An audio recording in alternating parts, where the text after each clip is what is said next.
Thank you all for joining me. I have a special guest.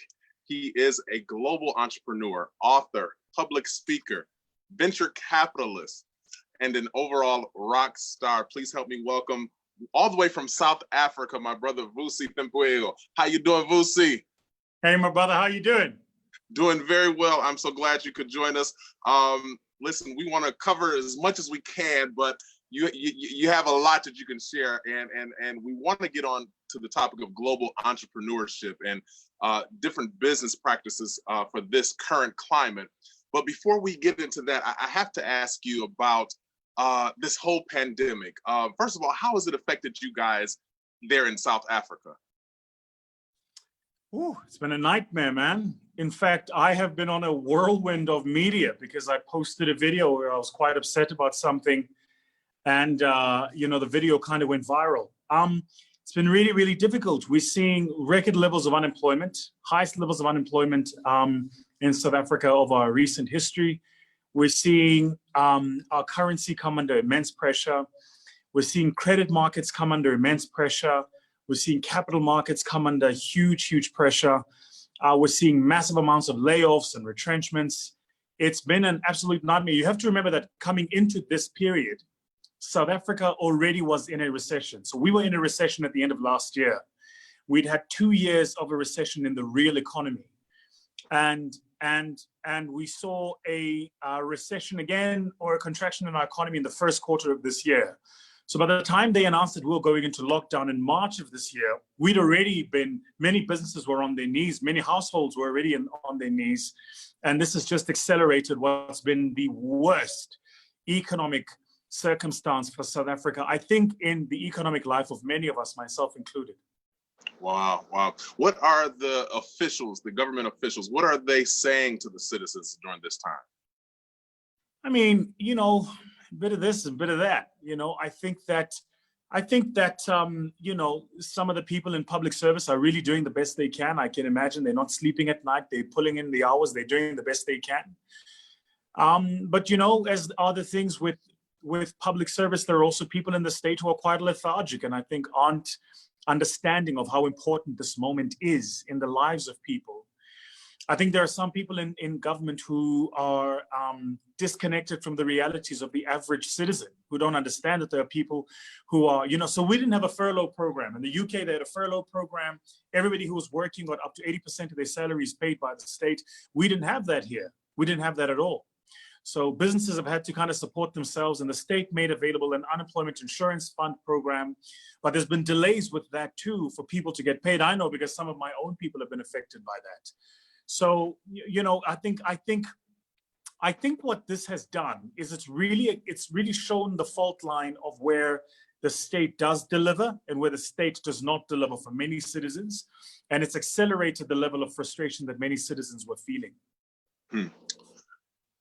We can talk forever about pandemic as it pertains to COVID-19, but I know here in America and many of our other neighboring countries, we have seen another crisis arise, and that is the one on racism.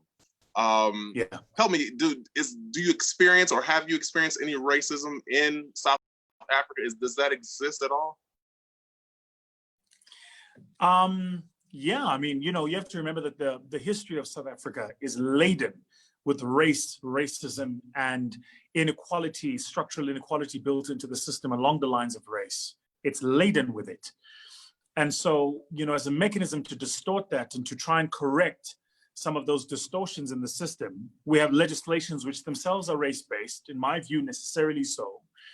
But we also have legislations which themselves are race-based to try and redress some of the injustices of the past. But like every other country, I think that is battling for a voice. I think that's really where we are. I think that everybody's battling for a voice. People want to be heard. And people want to be heard in the language that they want to speak, not the language that everybody wants to listen to. And so, if you find violent protests, you'll find violent protests precisely because that's the language people want to speak at that time. I saw a very emotional video, it almost made me tear up, of a lady in, I think it was Connecticut, and there were some protests around Black Lives Matter, and they were burning a store, and somebody said to her, "Why would you burn the store?" And she said, well, first, my ancestors built this place. So, you know, I have right to that asset. And she said, second, I burned the store because even though it exists, I'm not part of the economy. So there's nothing for me to protect here. And I think that's a lesson for the people in classes of capital and power, to recognize that any system that doesn't work for the majority of its people sooner or later faces an expiry date. And that's not a comment about whether or not that behavior is correct, but it is a comment about reflecting on whether or not people feel they have a part of the equity in the system. If you don't feel like you have a part of equity in any system, you don't feel obliged to protect it. And so its destruction is of no consequence to you. And I think a lot of us the world over are having to really ask ourselves questions around inclusion. Inclusion based on race, inclusion based on tribe, inclusion based on gender, inclusion based on sexual orientation. This is why the whole world is the way it is. This is why there is, you know, everybody coming out of their own corners and going, I don't want to be in a corner anymore. I want to be considered too. I want to be part of the mainstream. And until we deal with that, we're not going to find peace. And I suggest that we get dealing with it very quickly. Mm. We know we vote, and we know there's some legislation that has to change. But beyond that, as Black people, what can we do to position ourselves? Even now, before so-and-so's out of office or before they've written a new bill, how can we position ourselves right now in your vantage point? I mean, that's a great question. And I have to admit that I think that the answer to that question is very nuanced, because the Black condition is universal, but the Black experience is geographic, right? Mm. So the Black condition is universal. The oppression of Black people is a universal experience. That's why when a knee is put on George Floyd's neck all over the world, we get it. We get it. Because even though we might, in South Africa, we don't necessarily suffer the levels of police brutality. That doesn't say, it's not to say they don't exist, but we don't have the levels of police brutality that you guys experience in the US. Even though that's the case, we still have an economy that excludes us, and that is structurally built for our exclusion. So, you know, when the Reverend Al Sharpton says, we know what that neck means, we get it. We know exactly what that neck means. So the Black condition is universal, but the Black experience is very geographic. And I think what we need to do as a race group is to begin to architecture solutions based on our experiences, not based on our condition. We know the condition, but we need to architecture solutions based on our experience. And that experience is different for me in South Africa as it is for somebody a couple of thousand kilometers away in Zimbabwe. And, you know, it's because of the economics of Zimbabwe. It's because of the politics of Zimbabwe. It's because of where Zimbabwe finds itself. And unless the Black people and the people of Zimbabwe get around the proverbial fire and have a conversation about what do these experiences mean for us and how do we change that, it's very difficult for anybody to have a universal point of view about what needs to be done. I do want to add something very quickly. Our biggest weakness as a people is that we continue to be disconnected. And until we address that, we're going to have very big problems. You know, so I have friends of mine, guys like Camille, who run something called MyPad, it's the most influential people of African descent. And he pulls together a group of 100 of us every year, and people from different parts of the world who are all of African descent doing different things with a single moniker: connect to each other, work with each other, leverage each other, learn from each other, connect each other, build with each other. And if we don't do that, you know, yours and my kids will inherit exactly the same condition, and yours and my kids will live in exactly the same experiences. Very well said. I have to ask, in South Africa, what is the perspective of our U.S. administration at this current time? How do they in South Africa perceive what we are enduring here? I can't comment. I think there are people in official office who have who are far better positioned to comment than I. I mean, you know, as a private citizen, I watch sometimes, and I have to take put some gin in my cup of coffee just to let it sink in. But I don't want to comment on that. I can't comment. I got you. I understand. I suspect you understand that my not commenting is the comment, right? Absolutely, absolutely. As it pertains to entrepreneurship, let's dig into that. You have been an entrepreneur for much of your adult life, if not all. It's my understanding that you earned your first million at the age of 23. Talk to us about that journey. By God's grace, you know. So I suffered what many young Black people in South Africa suffer, what many young Black people in Africa suffer. You know, my continent, and I love it dearly. You know, literally the logo of my company is the African continent connected by dots, because I believe that this is the birthplace of mankind. It's the future of mankind. But if we as Africans don't connect ourselves, then there's no future for mankind. Isn't that powerful? Right. Yes. So you know, but my continent is incredibly ageist. You look at the people in power, you look at the people in political office, you look at the ages of those people, you look at the average age of people in parliament and people passing laws. And because it's so, and then you go to corporate sector and you look at the people who are CEOs of large organizations and large corporates. You know, we're not likely to have a Mark Zuckerberg here. We're not likely to have those kind of stories, because it's difficult for young people to be given the room and then to be given the support to build those kind of things, right? And so that's why many young Africans, many talented young Africans find themselves living in the diaspora, because they're in search of those opportunities. They really want to explore their strength, their time, their talent, their abilities, and their capabilities, but often they're not given the space to do that in our beautiful continent. And until we address that, we're going to have a very big problem. So the question you asked was around my journey. I lost my father when I was 13 years old. South Africa has, since the birth of our democracy, the truth is, even before then, South Africa has suffered a crime problem. And it accelerated around the 90s, the 1990s, and even the early 2000s. It got really, really bad. And my father was brutally gunned down. My father was shot 9 times for a cell phone. And they never caught the perpetrators. The police docket, you know, the document was lost by the police. My story, by the way, is not altogether unique. It's the quintessential experience, unfortunately, for many of us who come from these places called townships, which really were concentration camps built for Black people during the days of apartheid. So, you know, so I grow up and I go to an amazing, amazing school. At the time, there was an amalgamation of our schooling system, because South Africa used to have a white schooling system and a Black schooling system. So we were divided by race. And then with the miracle of 1994, the presidency of Nelson Mandela, the collapsing of the segregation of education, we were allowed opportunities to get into those schools. So I went to a school which is called Model C. Model C simply meant that the school was a mixed private and public. And I had the most amazing opportunity going to that school. And then immediately after the school, I went to university. My mom couldn't afford to pay for. We call it university, you guys call it college. And so I had to drop out. We have something called financial exclusion, which basically means the university sends you a letter saying you can't continue because you haven't been able to pay your fees. And so, you know, I then kind of went about and went, well, you know, I'm 19 years old. What am I going to do now? By God's incredible grace, I had been doing public speaking when I was at high school and had the opportunity to travel the world. And I'd met some good people while I was traveling the world. I spent some time in Australia, spent some time in the US and the UK, in Brazil and many other places. And so I thought that I'm going to start a business. And at the time, South Africa had a problem with youth unemployment.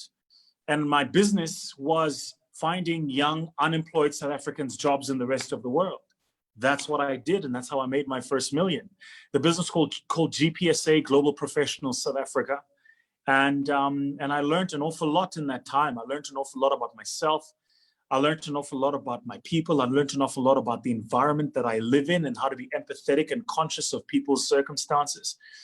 I'll never forget one of the most revolutionary things I did for my office at the time was I bought a shoe shining kit that I had sitting at reception, because many, particularly young Black people coming from these townships, traveled tens of kilometers. And by the time you get to the office, your shoes don't shine. And you know, if you're going into an interview, you want to make an impression, you want to make sure that your shoes shine, right? So those kind of small subtleties were a big part of what enabled me to build an empathetic approach to business, that the idea that good business is actually good business. Yes, sir. We have to define, as we move further into the topic of entrepreneurship, many have their own idea of what it is. Some think it's being able to just cook a meal and sell it, or being able to serve certain kind of things to the public. Being that you have traveled quite a bit in the business space, how do you define entrepreneurship? Whew. I mean, I think that, by the way, there is a difference between an entrepreneur and a business owner, in my view.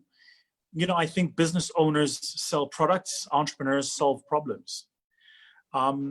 And what we're learning about a period exactly like this coronavirus COVID period is often the problems we thought we were solving have changed. And now you're seeing the difference between the business owners and the entrepreneurs, because the business owners are spending their time trying to retrofit reality into their plans. The entrepreneurs are spending their time coming up with new plans for this new reality. And, you know, it's an age-old story about how large companies go out of business. What creates a Kodak, a Smith Corona, a Nokia? It's precisely because people get into the mode of selling product rather than the mode of trying to solve problems.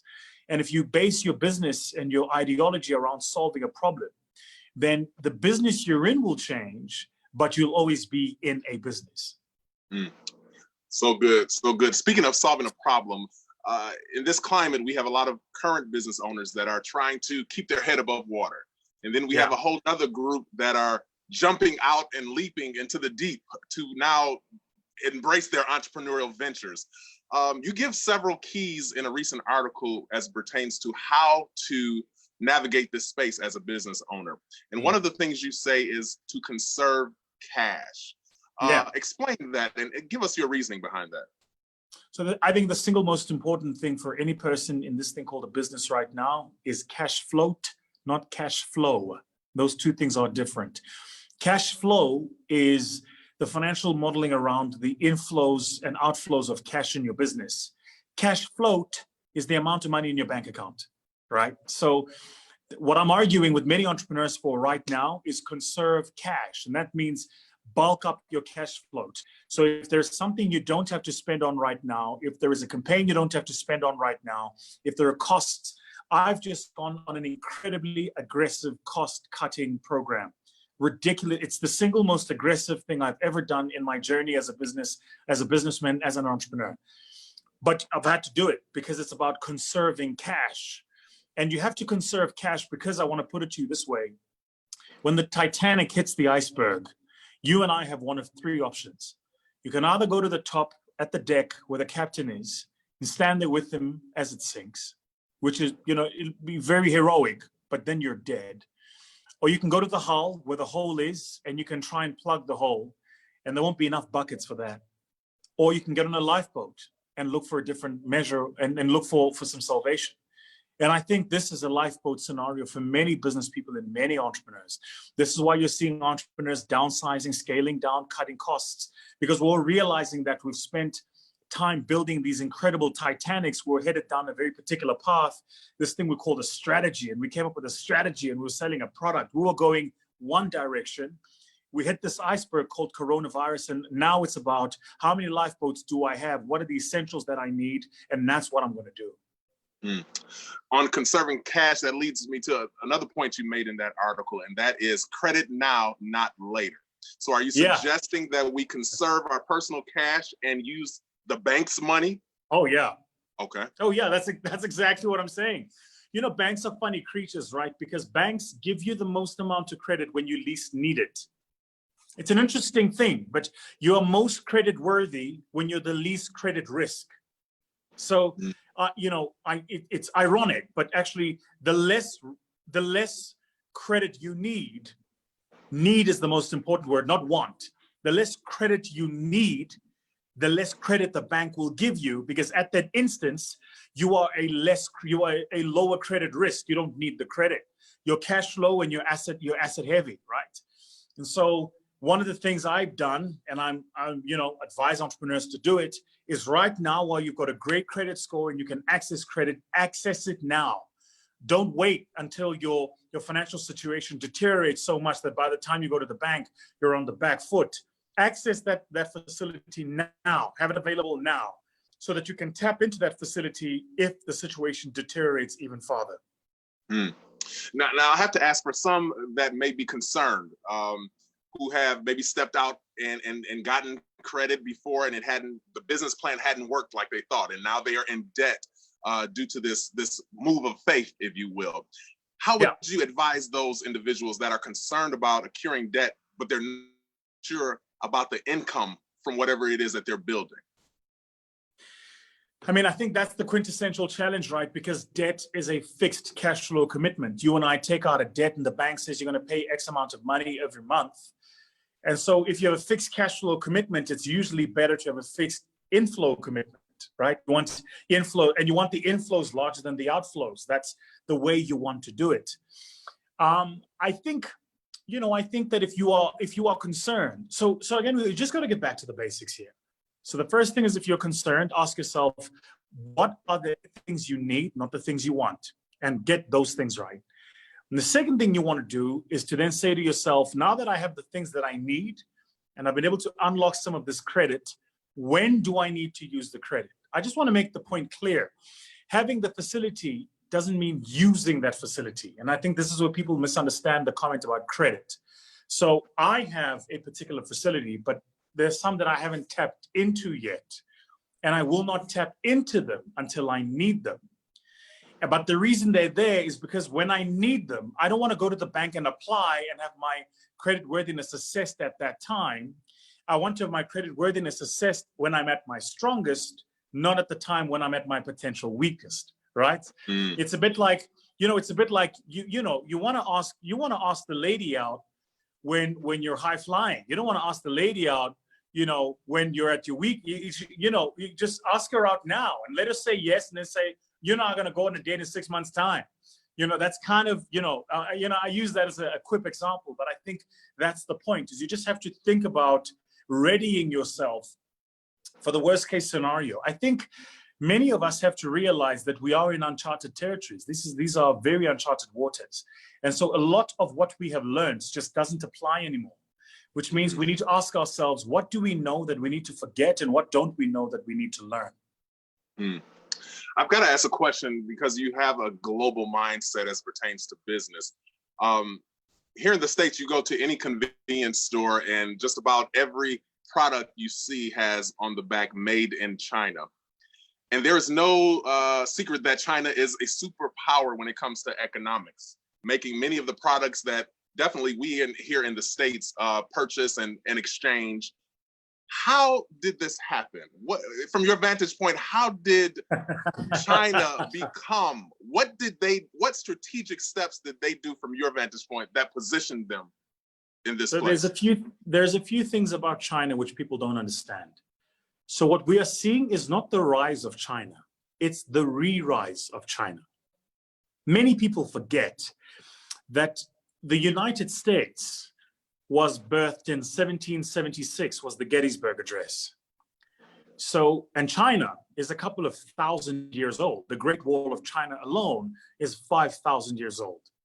So if you compare the US to China, you guys are kind of a teenager, right? China was the world's largest superpower in the 16th, 17th, and 18th, and parts of the 18th century. Right? The rise really of economic power in the West came in a lot of parts of the 19th and most importantly, the 20th century. And they were birthed in part by the steam engine and several other things which created the first industrial revolution and then the second, et cetera, et cetera. The literature is there and anybody can go and read it. But pre the industrial revolutions, China was the big boy in the global economic neighborhood. That's who China was. But what happened with China, and by the way, I spent some time with the Deputy Reserve Bank governor of one of the poorest countries in Africa, and I was saying exactly this to her. I was saying to her, you need to learn from what China did. Because what happened with China is they went through a period of communism, which reduced wage rates. Now, what communism does is communism says, regardless of your level of skill or specialization, you and I earn the same. So a doctor, a teacher, and a street sweeper earn the same salary. Now, as human beings, we're driven by reward and risk. So if there is no reward based on taking a particular risk, I don't take the risk. In other words, if there is no reward for me to specialize because I'm not going to earn more, then I'm not going to specialize. And so what happened with China was because they reduced the wage rate and averaged it out across the citizenry, regardless of the level of specialization, there was a collective and a collective dumbing down is the word I'm looking for of the population. And people increasingly became less productive in the economy because there was no incentive to produce more, because even if you produced more, you earned the same, right? And so that reduced the wage rates in China, and China became one of the poorest countries in the world. There were rampant levels of poverty. It went back into in development. It became agrarian. It became rural again. And then what happened was something that's very interesting. China realized that if you're poor, that means your cost per unit of labor is cheap. Because you're poor, people who live in your country will accept lower wages. And so what China did is it industrialized some of its geographies.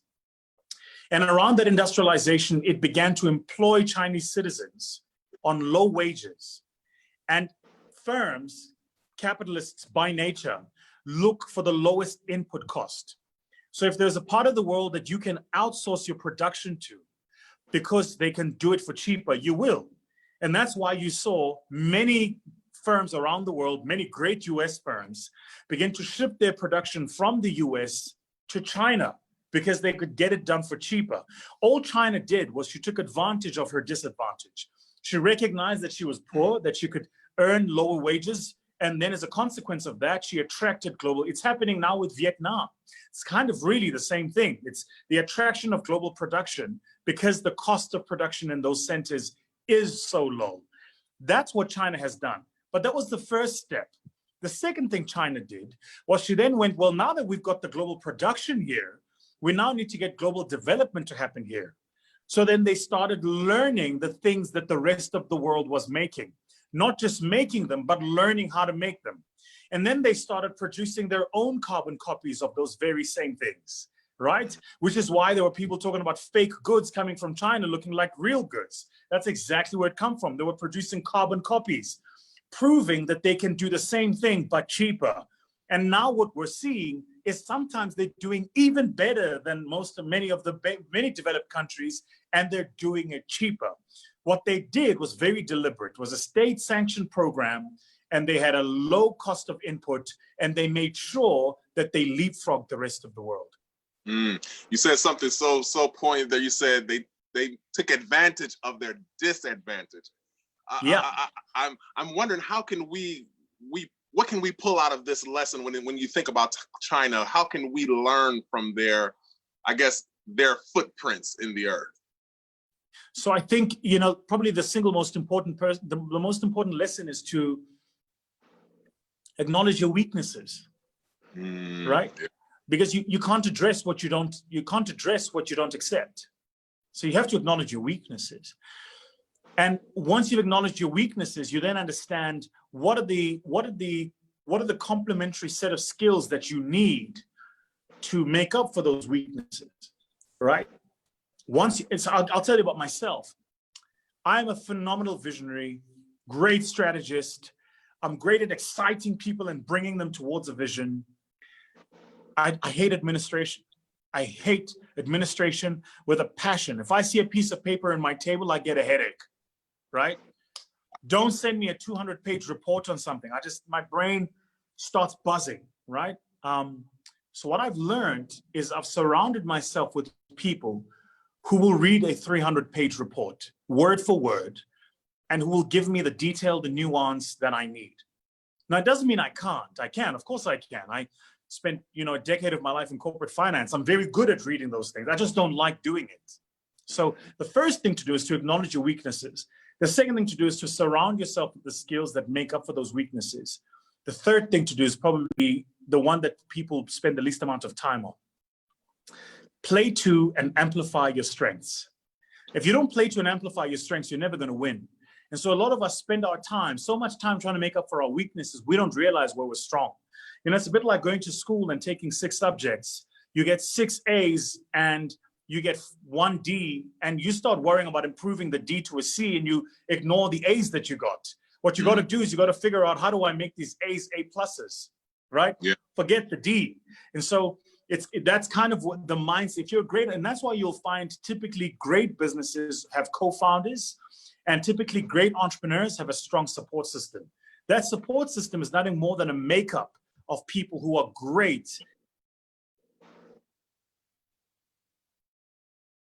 Uh-oh, where are we? I think Vusi got knocked off of the call here. Let me check.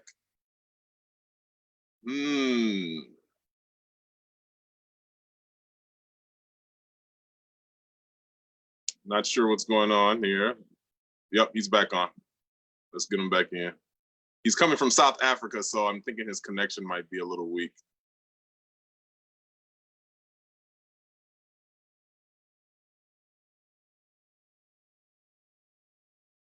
Hey there, got you back there. Let me unmute you here. Apologies. Thanks, man. Nope. No problem. No problem. That was so good. You talked about amplifying or playing to your strengths in this last point. You mentioned being a visionary. How did you tweak things so that you could play into your strength as a visionary? What did that look like? So, that's a great question. So I think the most important question to ask yourself first is, what is your purpose? What are you doing? I mean, I get you're in business, but what are you doing? What are you actually doing beyond the thing you're selling? Why are you doing what you're doing? What's your purpose? So I kind of went through this journey of trying to understand what my purpose was. And to understand what my purpose was, I first needed to understand what my strength is. Here's my strength, and I can simplify it for you. My strength is that I elevate. That's my strength.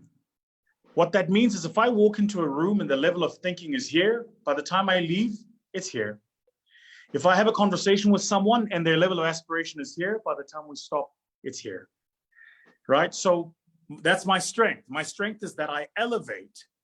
And my purpose is that I use my strength of elevation to empower other people, right? And I do it in different ways. So the reason I can run a venture capital firm, and people talk about my successes in venture capital and our VC firm. I'm so excited.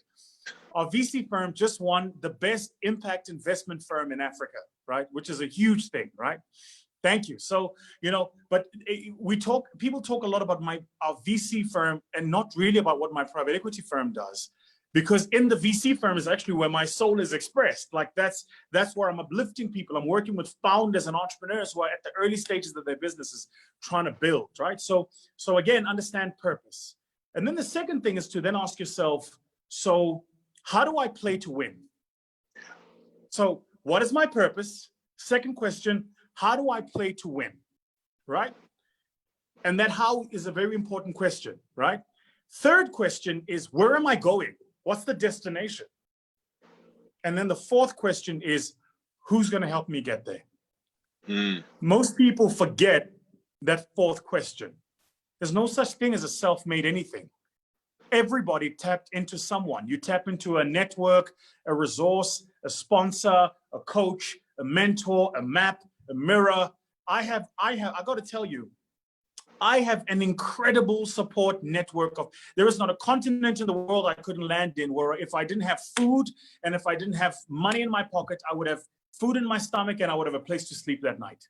Because I've built a network of supporters and sponsors everywhere around the world.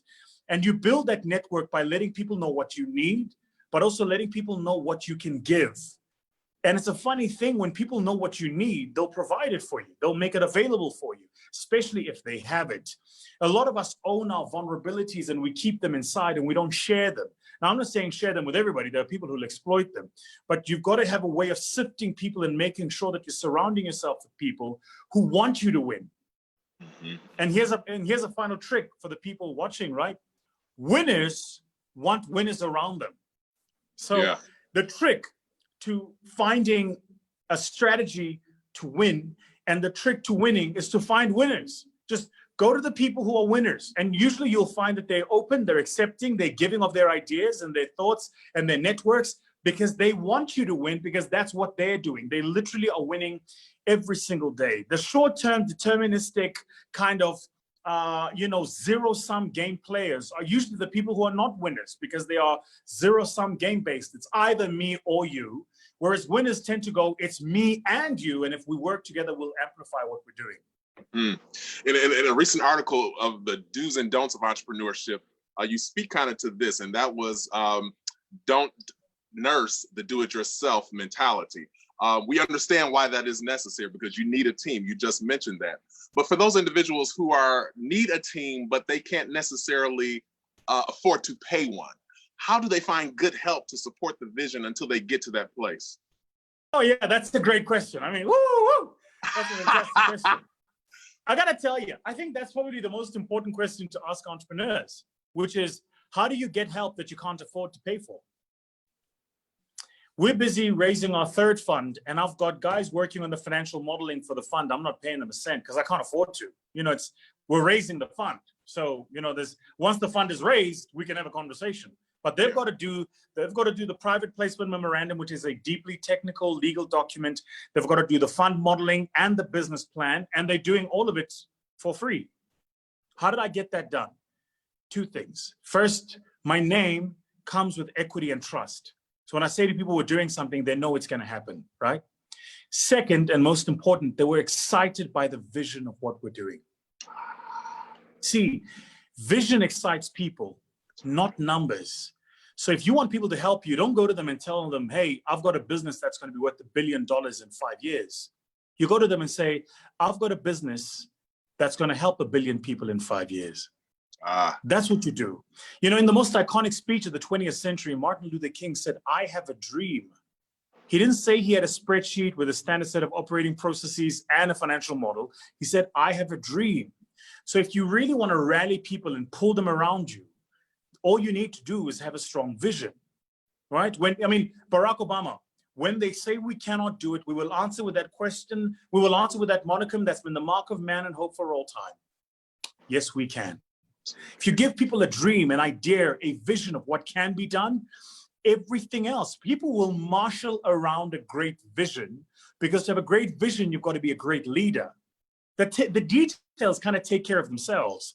And that's what I meant when I said to you, I've understood my strength. My strength is in visioning, my strength is in strategy, and my strength is in leading. Then I've surrounded myself with people who are great at the detail, great at the financial modeling, great at the administration, great at the legal and the compliance, great at the marketing, great at what I'm great at is going, we're going to change the world and here's how we're going to do it. And once you figure out what your strength is, you just keep playing to your strength. It doesn't mean life's going to go your way all the time, but you just got to find a way of consistently playing to your strength. If you can't convince people to give you what you need, even though you can't afford to pay for it, you probably shouldn't be running a business, because it means you can't sell. That's a mouthful, Doc. That's good. That is good. In that same article, you mentioned don't raise funds too soon. And as a venture capitalist and one who has built businesses, talk to us about that time frame. What is too soon? What does that look like? So many entrepreneurs, many founders, many business owners raise funds for their business at the early stages of their business when they're trying to get their feet off the ground. That's the wrong time.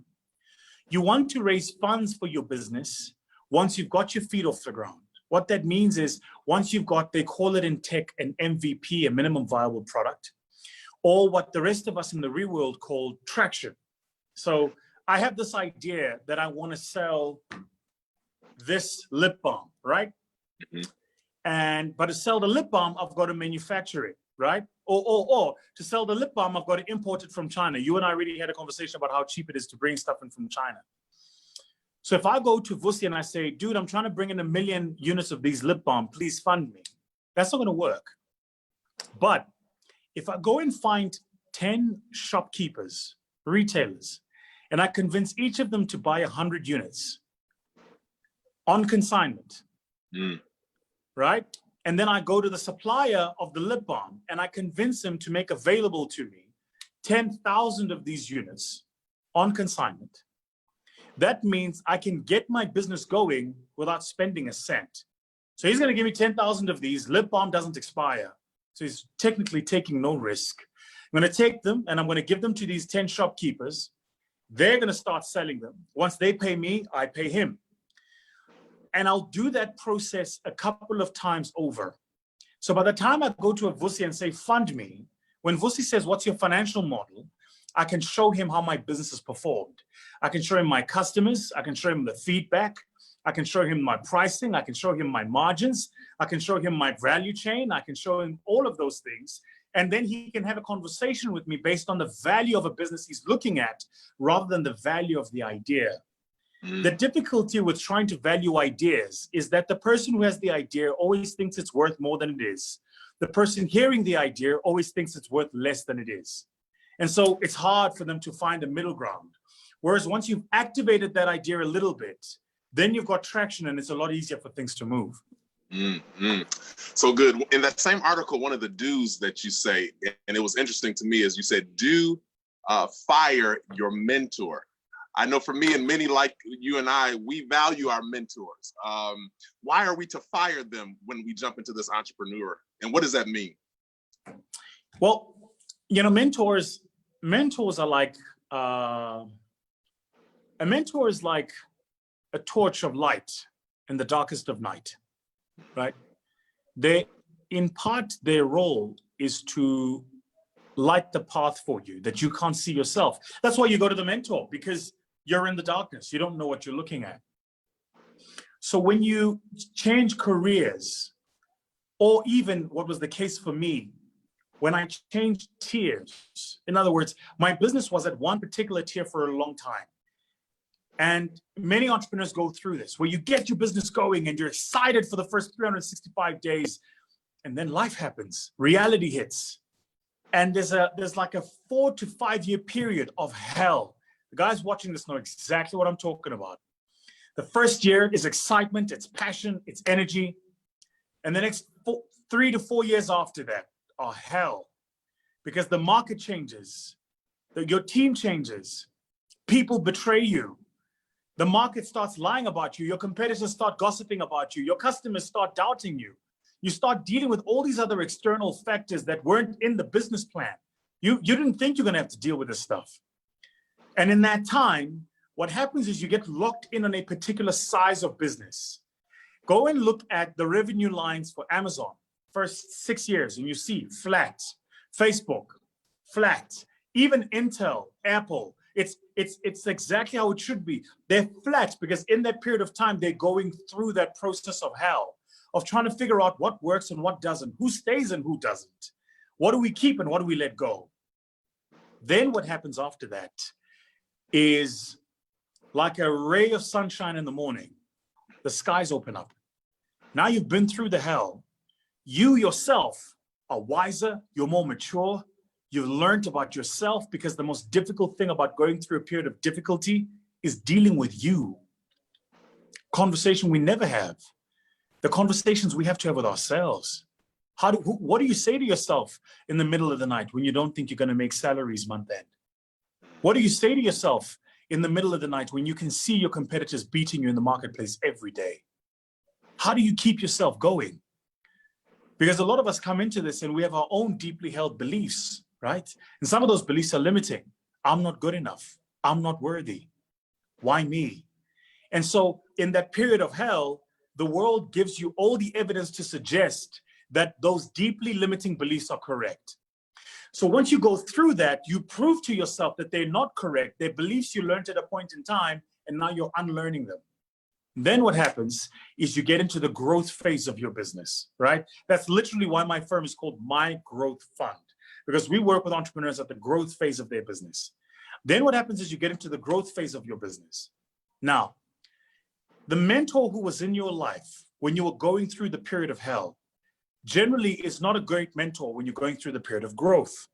The reason that is because the mentor in your life at the period of hell is great at helping you with self-preservation. The mentor you need when you go through a period of growth needs to be a mentor that helps you with self-realization. Those are very different mentors. The mentor around self-preservation whispers positive messages into your mind. The mentor with self-realization whispers provocative thoughts into your mind. And if you keep the wrong mentor for the wrong stages, you're not going to have the right support that you need at that time. Mm.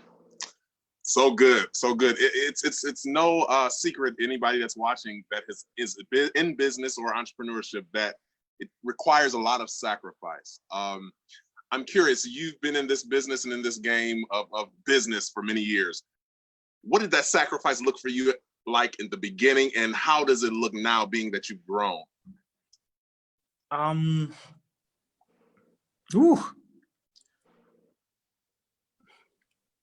Sorry, I'm trying to not to get emotional, because I'm remembering some of those, so,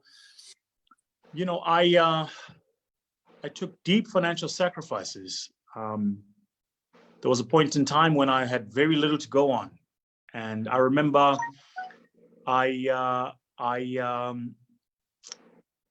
had to live in my office because I didn't have any place else to live. So I lived in my office for months on end in the dead of winter. And I used to sleep in my car. And, I'd switch the car on every 20 minutes. It was such a cold winter. I'll never forget that winter. There was a cold front. And I used to sleep in the car, and I'd switch the car on every 20 minutes for 3 minutes at a time just to warm it up. And even then I didn't give up, right? That's what I was talking about the test. And that's what I was talking about. I had one pair of shoes. The pair of shoes was so worn that underneath the sole was completely gone. So I was stepping on my socks, and the socks then began to tear. I had 2 shirts and exactly 1 suit. So I wore the same suit and I kept alternating the shirts. But I kept going. I didn't stop. I kept soldiering on. More recently, the biggest sacrifice that I'd made, and I wish I hadn't made it. If I'd known better, I would have done differently. I sacrificed my family. I sacrificed time with my kids. I worked so hard. I gave up so many hours that I was barely there for my kids growing up. I missed the play dates. I missed the school functions. And many, business owners watching this conversation will resonate with what I'm talking about. And I want to say to business owners and entrepreneurs in this conversation, there is a price that's too high to pay. And if I had it differently, I would definitely do that differently. And now my family is priority number 1 and 2 and 3 in that order. I will drop anything that eats into time with my family, with my kids. I will not hesitate. I will not think twice, because there is just a price that's too high to pay sometimes. Mm-hmm. What was your logic in that period, particularly with the family? Did you think, if I spend more hours here, then I would get to this place quicker? What was your thinking? Yeah, absolutely. It was work harder and you make the suffering shorter, which is a lie. The suffering is a season. It's like a winter. You can sit in the corner and pray it away, but it ain't going anywhere. And you better believe every single year we're going to have cycles, and every single cycle there's going to be a winter, right? And so you best adjust yourself to living with the winter, but to presume that you can pray it away is not going to happen. So in part it was, if I work harder, then I will shorten the period of difficulty we were having at the time, and that didn't happen. In fact, it got worse, not better. But the other part, which I think many of us do, is we lie to ourselves by convincing ourselves that we're doing what we're doing for our kids. So we go, well, no, I'm doing it for them. It's for them, so that I can leave them. Yeah, but my son doesn't care what car I drive. He doesn't care how much money's in the bank account. He cares that there's food on the table. He cares that his laughs are around the table. He cares that there's a chicken on the stove. He cares that dad is around. that dad reads him a bedtime story, that dad comes to his events. That's what he cares about. And then I started, it really changed my mind. My son developed fever blisters. And I asked him, I said, what's with the fever blisters? And he said to me, it's just because I miss you, Dad. Man, that broke me, man. That tore me up. So yeah, just don't pay that price, guys. It's not worth it. There is a price that is too high to pay. Wow, that resonates so well with me. As we prepare to wrap, there's so many businesses, so many lanes when it comes to entrepreneurship. From your vantage point, what are the spaces that will thrive post this pandemic? Any business that is an essential service. So stuff people have to have: food, clothing, warmth. I think we're getting back to the basics, right? That stuff is going to thrive. The second is any business that's built around convenience. So the consumer can get it as conveniently as possible. That'll thrive. The third is any business that's built with a price point in mind. So we're moving away from spend the most amount of money to show how well off I am. We're going into preserve money and buy what I need. And so any business built around a decent price point and cost leadership, I think those are the businesses that are going to thrive going forward. And the second part of that question, as it pertains to our topic, global entrepreneurship, how does one take their small business and scale it into a global enterprise, if you will? It's a great question. Unlock community. Businesses are nothing more than aggregators of community activity. So when you build a business, really what you're trying to do is to aggregate people into the behavior of a particular behavior, and you aggregate those people into a community. You call them customers, right? The community is people I want to design my product, so I create a marketing campaign. I need them to be able to buy that product, so I have a distribution model. And I need that product to be appealing to them, so I price it correctly. But the behavior is the same. They've got to buy and use the product, right? And you need both the purchase and the utility. You need the buy to make money. You need the utility so that they can buy for the second time. So, if you want to build a global business, my trick and how I did it was I just built a community. So I have a community of clients in Seattle, in Pittsburgh, in Kuala Lumpur, in London, in Buenos Aires, all over the world. And all of them are my community because I've gotten them to behave in exactly the same way. So try to think of your business less as a product or a service, and think of your business more as an aggregation platform for a community. One last thing I want to say to you. The reason that's important is because if your business aggregates a community, then you can easily change the product that you sell. See, many of us battle changing the product because we think the product is the business. Nah, fam, the community is the business. The product is just the exchange mechanism, right? But the community is the business. And so if you build the community, you'll always have a business. You can pivot any direction. If you think about what is Amazon? Amazon is just a community. First, they got you and I to buy books. Then they started to get us to stream stuff. Then they started giving us web services. Now they're in Prime. But all they've done is they've taken exactly the same community and they're plugging more products in. So think of your business as a community, not as a product or a service. So good. Before I let you go, I got to get you to play a quick game with me, and it's called my 5 favorites. So what I'll do is I'll give you 2 options, and you give me your favorite of the 2. Ready? Right. Reading or writing? Which one do I prefer? Yeah. Which is your favorite? Oh, writing. Talking or tweeting? Woo! Talking. Shoes or suits? Suits. Jeff Bezos or Bill Gates? Woo! Jeff, definitely Jeff. Okay, and lastly, Boo Boo Tea or Bunny Chow? Bunny Chow. For those who don't know, those last two are South African, traditional South African dishes. Delicious. I'm a foodie, so I eat from all around the world right here in the States. My man, my man. Well, VT, I appreciate you joining me. Listen, let our listeners know how they can connect with you and see what everything you got going on. At Vusi Thembekwayo on all the social media platforms, at Vusi Thembekwayo. My website is vusithembekwayo.com. All my information is there. Hit me up. Let's have a conversation. Yes, sir. And plus, are you going to be resuming the tour? I know you're on a 2020 tour. Is that? I know what that. Okay. Yeah, so we'll be looking for dates. It looks like we'll resume it. It looks like we'll resume it now around September. So I'm going to be in New York at Carnegie Hall.